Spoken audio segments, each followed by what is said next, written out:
A technique for solving quadratic equations that works with any such equations is the quadratic formula. In this video, we look at examples of solutions to quadratic equations that use the quadratic formula. Let's start with an example. A spaceship is making a descent onto the surface of a planet from a height of 20,000 feet. When it reaches the 1,000-foot mark, it fires its rockets in its final descent for a smooth landing. How long is it in the free fall before it fires its rockets? If this is the equation of motion, h of t equals negative 8t squared minus 100t plus 20,000. We are given a quadratic function and need to know the time the rocket reaches an altitude of 1,000 feet. This gives rise to this equation. Simplified, we get this quadratic equation in standard form. Solving this equation for t will give us the time it takes to reach the 1,000-foot altitude mark. We can use the quadratic formula to solve it. This is what the quadratic formula looks like. The values for a, b, and c come from the coefficients in the quadratic equation. Let's plug in those values into the formula. The b value of negative 100 goes here and here. The a value of negative 8 goes here and here. The c value of 19,000 goes here. Simplify the expression over several steps. Then use a calculator to get these solutions. The positive solution is the only one that will work in this context. So after about 43 seconds, the rocket reaches the 1,000-foot altitude mark. Let's look at another example. This parallelogram has an area of 34.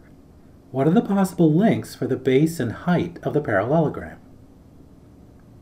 We are given three pieces of information: the base of the parallelogram, its height, and its area. Bring these three together in the formula for the area of a parallelogram, which is area equals the base times the height. We multiply the base and height and have it equal 34. Expand the product of the two binomials. Bring the 34 to the left side of the equation, and we have this quadratic equation.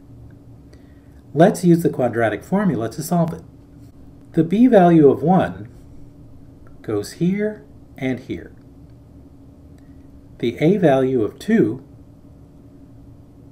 goes here and here. The c value of negative 37 goes here. Simplify the expression over several steps. Then use a calculator to get these solutions. The positive solution is the only one that will work in this context.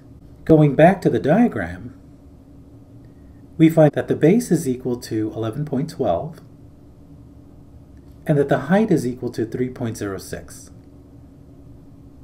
The product of the base and the height give us the approximate value of 34, the area of the parallelogram. The reason these are estimates is that we used a calculator to find the roots and round it to the nearest hundredth. Let's look at a final example. Can this triangle, as labeled, have an area of 24? If not, what are the possible areas and lengths for the base and height of the triangle? We are given three pieces of information: the base of the triangle, its height, and its area.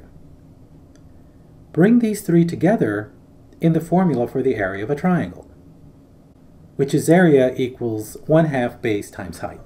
Substituting into the formula, we get this quadratic function. We now set it equal to 24 to get this quadratic equation.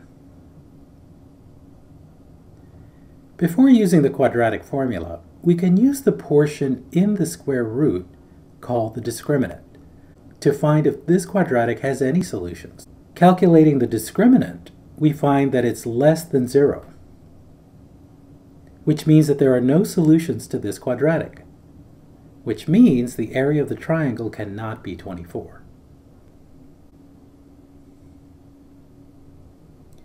To find an allowable area for the triangle, graph the original quadratic function and add an additional constant until it intersects the x-axis. Here is one possible set of solutions.